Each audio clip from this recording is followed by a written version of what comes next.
Bismillahirrahmanirrahim. Assalamualaikum warahmatullahi wabarakatuh. Alhamdulillahirabbil alamin. Segala puji bagi Allah Subhanahu wa taala yang telah memberikan nikmat iman dan Islam kepada kita. Salawat serta salam semoga tercurah kepada Nabi Muhammad SAW, suri teladan terbaik hingga akhir zaman. Jamaah yang dirahmati Allah, salah satu fase yang paling menegangkan dalam kehidupan akhirat adalah hisab, yaitu saat seluruh amal perbuatan kita diperhitungkan oleh Allah Subhanahu wa taala. Tidak ada satupun amal sekecil apapun yang luput dari catatan. Namun rahmat Allah begitu luas. Ada amalan-amalan yang dapat meringankan hisab di akhirat, dan hal inilah yang akan kita bahas di kesempatan Kultum Ramadan ini. Yang pertama, iman yang lurus dan ikhlas. Hal yang paling utama yang dapat meringankan hisab adalah iman yang benar dan keikhlasan dalam beramal. Amal yang banyak tetapi tanpa iman dan ikhlas tidak akan bernilai di sisi Allah. Allah Subhanahu wa taala berfirman yang berbunyi, A'udzu billahi minasy syaithanir rajim. Bismillahirrahmanirrahim. Wa man ya'mal minas solihati min dzakarin aw untha wa huwa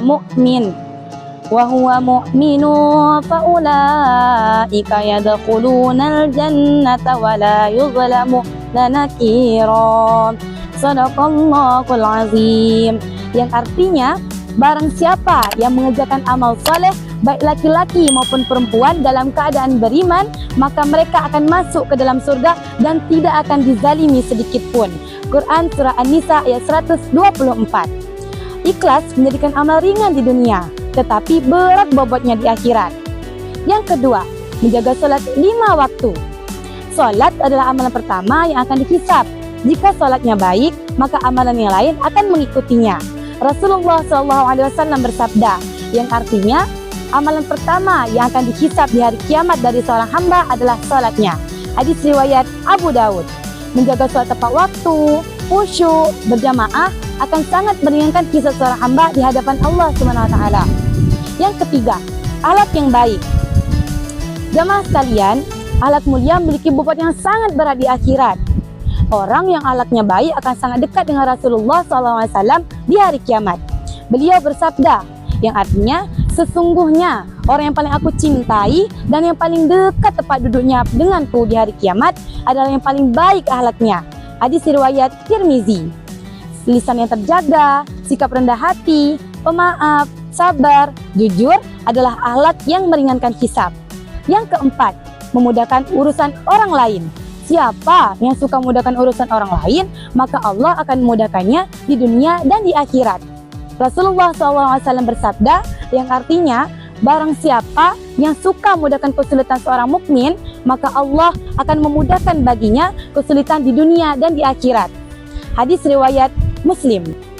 Sikap lapang, menolong, dan tidak mempersulit orang lain adalah investasi akhirat yang besar. Yang kelima, memperbanyak sedekah. Sedekah bukan hanya membersihkan harta, tetapi menjadi pelindung di akhirat. Rasulullah SAW bersabda, yang artinya sedekah itu mengandalkan murkanya Allah. Hadis riwayat Tirmizi. Sedekah yang ikhlas akan menjadi pelindung dan meringankan hisab seorang hamba. Yang keenam, memperbanyak istighfar dan taubat. Tidak ada manusia yang luput dari dosa. Namun, taubat yang sungguh-sungguh dan istighfar yang terus-menerus akan dapat menghapus dosa-dosa kita.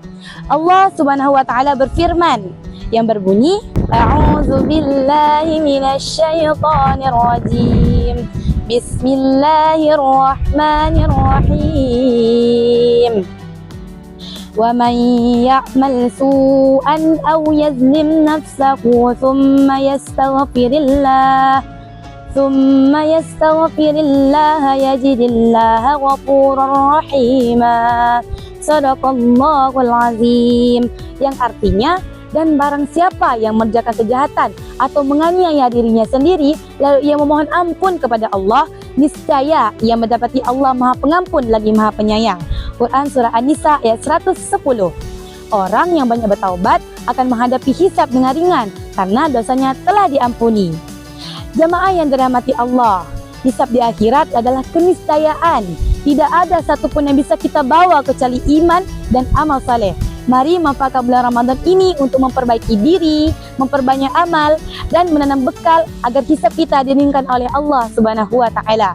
Semoga Allah menjadikan kita hamba-hambanya yang dihisab dengan hisab yang ringan dan dimasukkan ke dalam surganya. Amin ya rabbal alamin. Wallahu a'lam bissawab. Wassalamualaikum warahmatullahi wabarakatuh.